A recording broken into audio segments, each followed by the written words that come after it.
मेरी तो किस्मत ही खराब थी जो मेरी माँ ने तुमसे मेरी शादी कर दी। जिस दिन से ब्याह कर आई हूँ एक दिन भी पेट भर कर भोजन नहीं मिला। तुम्हारा तो पेट नहीं कोई कुआं है, और मैं कुएं को कैसे भर सकता हूँ। बस कालू कौवे का इतना ही कहना था कि उसकी पत्नी गोरी कौवी पास में पड़ा झाड़ू उठाती है और उसे जोर जोर से मारना शुरू कर देती है। वो अपने पति जी की खूब पिटाई करती है। बस गोरी बस, जो होना था हो गया। बस यही दिन देखना था कि तुम मेरी पत्नी होकर मुझे झाड़ू से मारोगी। तो ना इतना गुस्सा दिलाया करो मुझे। मेरे पेट को कुआं कहते तुम्हें शर्म नहीं आती? अब जो भी हो, मैं तुम्हारे साथ यहाँ नहीं रह सकता। मैं ये घोंसला और ये जंगल छोड़कर जा रहा हूँ। तो जाओ, तुम्हें रोक कौन रहा है? मैं भी तुम्हारी शक्ल नहीं देखना चाहती। फिर कालू कौवा गुस्से में वहाँ से चला जाता है। शाम तक आवारा फिर के आ जाएगा। पहले भी कई बार घर छोड़कर गया है।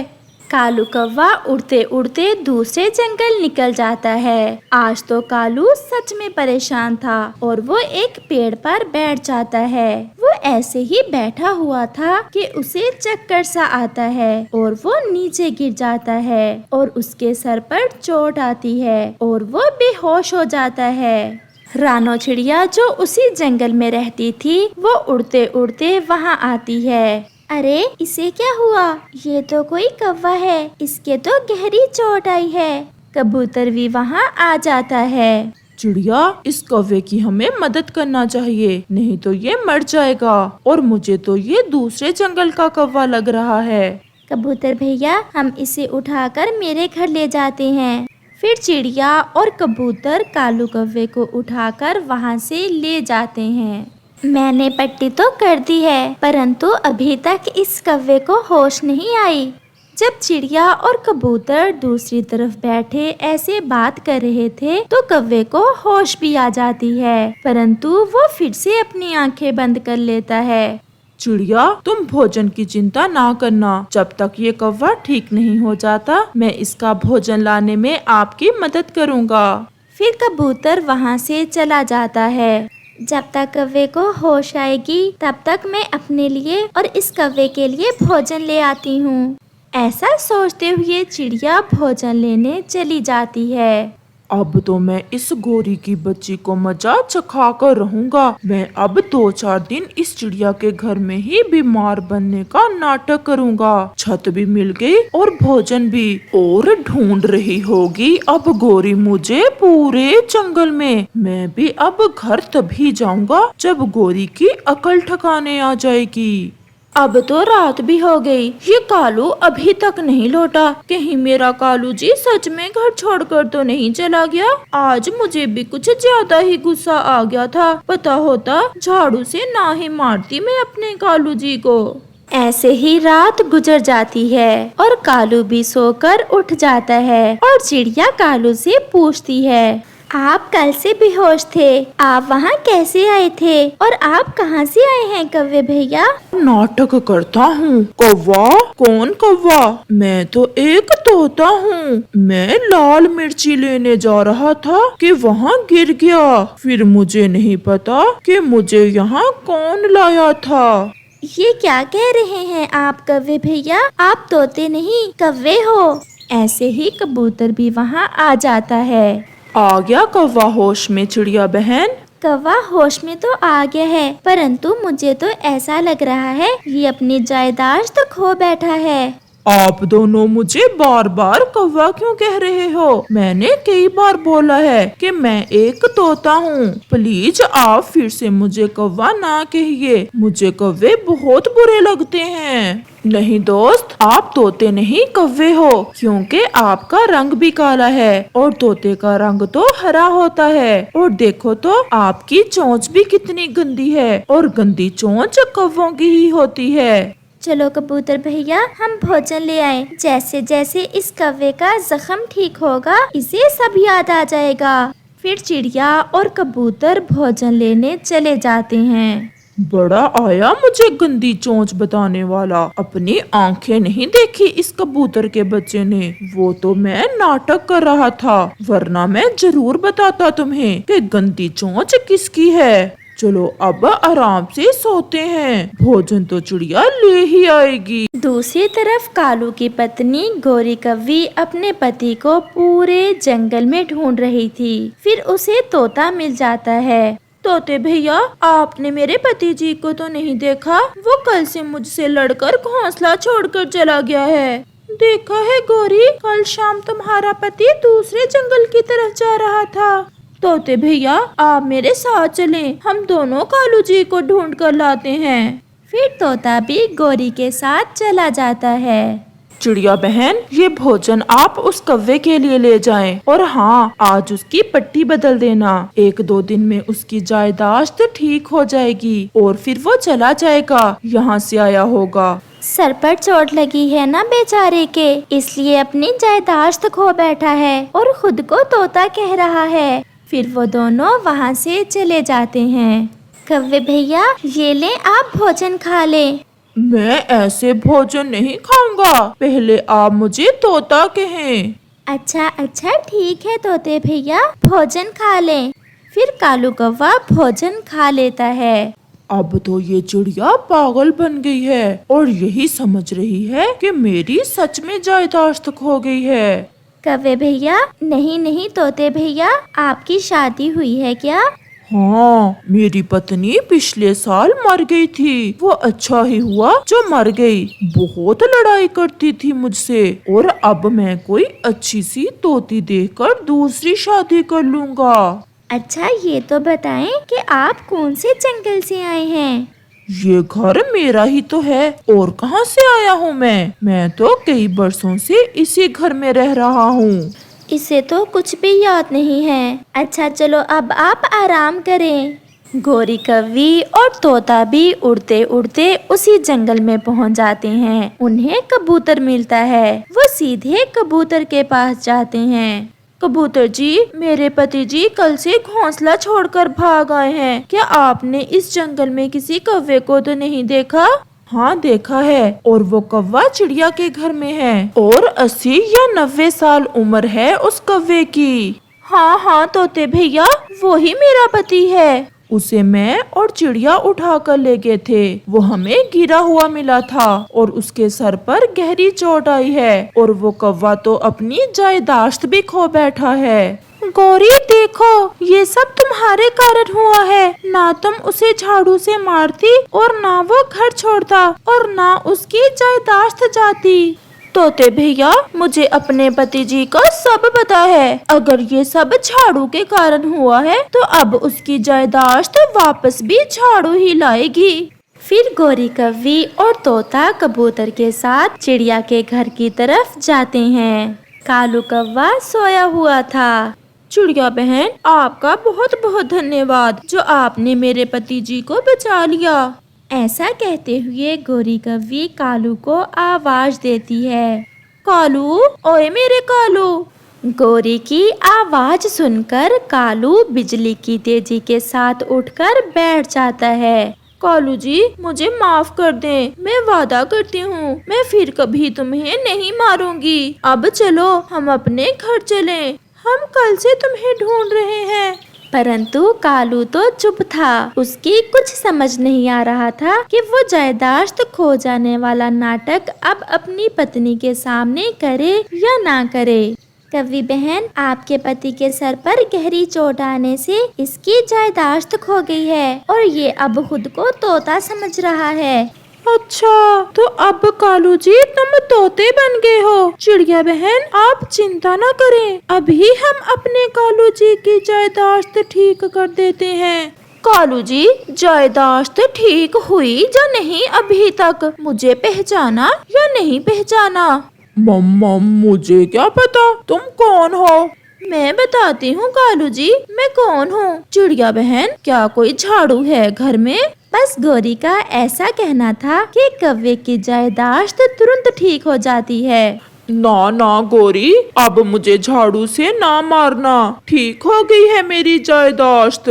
ये सब देख चिड़िया और कबूतर की हंसी ही नहीं रुक रही थी।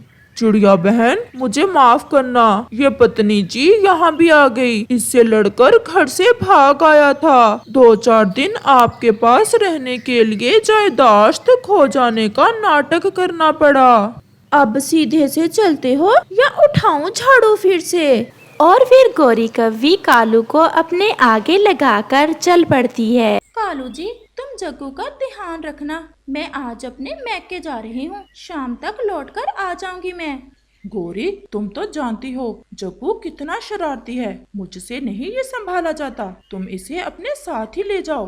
मम्मा मम्मा, मैं भी जाऊंगा। जग्गू, पिछली दफा भी तुमने मेरी बहुत इंसल्यूट करवाई थी जब बुलबुल का अंडा चुरा लिया था। परंतु मम्मा, चोरियां करना सिखाई भी तो आपने ही है मुझे। फिर अगर मैंने बुलबुल का अंडा चुरा लिया तो कौन सी बड़ी बात है। लेकिन तुम्हारी मम्मा कभी आज तक पकड़ी नहीं गई, और एक तुम और कालू हो, जब भी चोरी करते हो पकड़े जाते हो। मम्मा, मुझे भी मिलना है नानों से। आप प्लीज मुझे साथ ही ले जाएं। अब के बाद मैं कोई शरारत नहीं करूँगा। पहले प्रॉमिस करो। मम्मा, प्रॉमिस। और फिर गौरी अपने बेटे जग्गू को साथ लेकर अपने मैके वाले जंगल चली जाती है।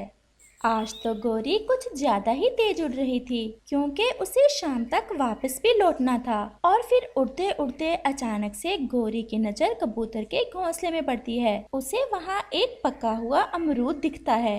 जग्गू, कबूतर के घोंसले में पका हुआ अमरूद है और कबूतर भी कहीं गया हुआ है। क्यों ना जाते जाते ब्रेकफास्ट हो जाए। और फिर वो दोनों माँ बेटा कबूतर के घोंसले पर उतरते हैं। अमरूद तो दूर से ही महक रहा था। मम्मा, ये अमरूद तो बहुत पका हुआ है। क्यों ना हम इसे खाकर ही फिर से उड़ें।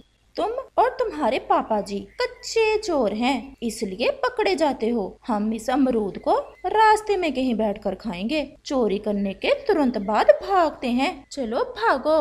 और फिर वो दोनों वहाँ से भाग जाते हैं। थोड़ा दूर पहाड़ों पर जाकर वो माँ बेटा बैठकर आराम से वो अमरूद खाते हैं। कितना मीठा था मम्मा ये अमरूद। ये मोटी आंखों वाला कबूतर न जाने कहाँ से ढूंढ लाता है ऐसे अमरूद। हमें तो कभी नहीं मिले। हमें क्या मम्मा, कहीं से भी लाए। हमें आम मिल गए। पेड़ गिनने से हमारा क्या काम। और फिर वो दोनों माँ बेटा फिर से उड़ते हैं। कबूतर भी नदी से पानी पीकर वापस आ जाता है। वो जैसे ही अपने घोंसले में देखता है, वहाँ तो उसका अमरूद था ही नहीं। वो तो रोने लग जाता है। मैं कितनी मुश्किल से ये अमरूद ढूंढ कर लाया था। न जाने उस चोर को कैसे पता चल जाता है। मैं जब भी अमरूद लाता हूँ चोरी हो जाता है। लेकिन इस बार तो मैं पकड़ कर छोड़ूंगा उस कमबख्त चोर को, और मार मार कर उसकी चोंच ही तोड़ दूंगा, जिस चोंच से वो चोर मेरा अमरूद चुरा कर खाता है। और फिर कबूतर निराश होकर रानो चिड़िया की तरफ जाता है। आओ भी कबूतर और चिड़िया, कैसे आए हो? मैं भी आज घर में अकेला ही हूँ। कितना अच्छा होता अगर आते हुए मेरे खाने को भी कुछ ले आते। मैं तो सुबह से ही भूखा हूँ। खालू भैया, गोरी और जग्गू कहाँ हैं? गोरी अपने मैके गई हुई है और जग्गू भी उसके साथ ही है। चिड़िया, चलो, आज चोरी कोई और ही कर गया है। कालू भी अभी तक भूखा है और गोरी भी अपने मैके गई हुई है। कबूतर जी, क्या बात कर रहे हो चिड़िया के कान में? कुछ नहीं, हम जाते हैं। मुझे एक जरूरी काम याद आ गया है। और फिर वो दोनों वहाँ से चले जाते हैं। थोड़ा आगे उन्हें तोता मिल जाता है और वो दोनों तोते के पास जाते हैं। यार तोते, आज मेरा अमरूद चोरी हो गया। तुमने किसी को मेरे घोंसले की तरफ जाते तो नहीं देखा? ये बेचारा तो जब भी अमरूद लाता है चोरी हो जाता है। मेरा भी आम कल चोरी हो गया था। मैं तो खुद भूखा बैठा था और अब जाकर सूखे दाने खाए हैं चनों के। लेकिन मेरे पास चोर पकड़ने का एक उपाय है। ये सुनकर तो कबूतर बहुत खुश हो जाता है। बताओ बताओ यार तोते, इस बार तो हम उस चोर को पकड़कर ही छोड़ेंगे। मेरे पास एक तेज फंदा है कबूतर, तुम उसे ले जाओ और अपने घोंसले में छुपा कर लगा दो, और फिर वहाँ एक पक्का अमरूद रख देना। चोर उस अमरूद की सुगंध से आकर्षक होकर फिर से चोरी करने आएगा और फिर पकड़ा जाएगा। अब तो वो चोर पकड़ा ही जाएगा। और फिर कबूतर और चिड़िया वो फंदा लेकर वहाँ से चले जाते हैं। क्या हुआ कबूतर भैया, आज सुबह सुबह ही आपका मूड बहुत खराब लग रहा है। नहीं छोड़ूंगा, इस बार तो मैं नहीं छोड़ूंगा। कबूतर भैया क्या हुआ, किसे नहीं छोड़ेंगे आप? उस चोर को जिसने मेरा अमरूद चुराया है। वो अमरूद जो हम कल लाए थे वो अभी तक खाया नहीं था आपने। कब खाया था? अभी तो मैं उसकी सुगंध ही ले रहा था। मैंने सोचा था कि पहले नदी से पानी पीकर आता हूँ, फिर बाद में खाऊंगा। और फिर जैसे ही मैं नदी से पानी पीकर लौटा तो मेरा अमरूद चोरी हो गया था। कबूतर, हो ना हो ये अमरूद कालू कौवे के परिवार में से ही किसी ने चुराया है। पहले तो वो दोनों पति पत्नी चोर थे और अब तो उनका बेटा जग्गू भी साथ मिल गया। चिड़िया मेरी बहन, एक बार मेरे साथ तो चलो, हम देख कर आते हैं। अगर मेरा अमरूद उनके पास हुआ तो छोड़ूंगा नहीं मैं उन चोरों को। और फिर चिड़िया और कबूतर कालू के घर की तरफ चले जाते हैं। कबूतर वो फंदा अपने घोंसले में लगा देता है। कबूतर भैया, अब हम कल वाले उस बड़े पेड़ से एक पका हुआ अमरूद ढूंढ कर लाते हैं और उसे फंदे के ऊपर रख देते हैं। और फिर वो दोनों ऐसा ही करते हैं। माँ जी, मुझे वापस जाना होगा अब। कालू मेरा इंतजार कर रहा होगा। मम्मा कल चले जाएंगे। तुम्हारे पापा के लिए भोजन भी कहीं से लेकर जाना पड़ेगा। भूखा बैठा होगा वो सुबह से, अगर ना गए तो लड़ाई करेगा वो हमसे। बेटी, अब जग्गू बड़ा हो गया है, अब कोई सुंदर सी कौवी देखकर इसकी शादी कर दो। माँ, नजर में रखना आप कोई अच्छे खाते पीते परिवार की कौवी। जैसे ही मिली तो हम अपने जग्गू को बिहा देंगे। अच्छा माँ, अब मैं चलती हूँ। और फिर गोरी कौवी और उसका बेटा जग्गू अपने जंगल वापस चले जाते हैं। वो पहाड़ों से गुजरते हैं। शाम होने वाली थी, इसलिए वो तो बहुत तेज उड़ रहे थे। रास्ते में ही कबूतर का घोंसला भी था। और फिर जैसे ही गोरी कबूतर के घोंसले के पास से गुजरती है, उसे पके हुए अमरूद की सुगंध आती है। जग्गू, वो देखो, कबूतर भी नहीं है और अमरूद फिर से हमारा इंतजार कर रहा है। गोरी तुरंत कबूतर के घोंसले की तरफ जाती है।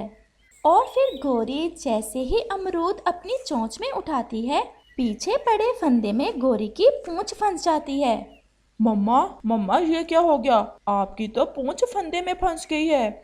मैं तो उस गद्दी आंखों वाले कबूतर को बुद्धू ही समझती थी, लेकिन उसने फंदा लगाया हुआ था। जग्गू, कुछ करो, वो मोटा कबूतर तो होगा भी बहुत गुस्से में। अगर वो आ गया तो पकड़े जाएंगे। मम्मा, मैं खींच कर निकालूं आपकी पूंछ? मुझे बहुत दर्द हो रहा है। जग्गू, जरा आराम से खींचो। और फिर जग्गू अपनी मम्मा गोरी की पूंछ खींचकर निकालने की कोशिश करता है। मर गई, हाय मर गई। जग्गू, बड़ा दर्द हो रहा है। और फिर अचानक से गोरी उस फंदे से आजाद हो जाती है। बच गए जग्गू, बच गए हैं, मैं आजाद हो गई फंदे से। और फिर जग्गू की नज़र अपनी मम्मा की पूंछ पर पड़ती है। मम्मा मम्मा, आपकी पूंछ टूट गई है।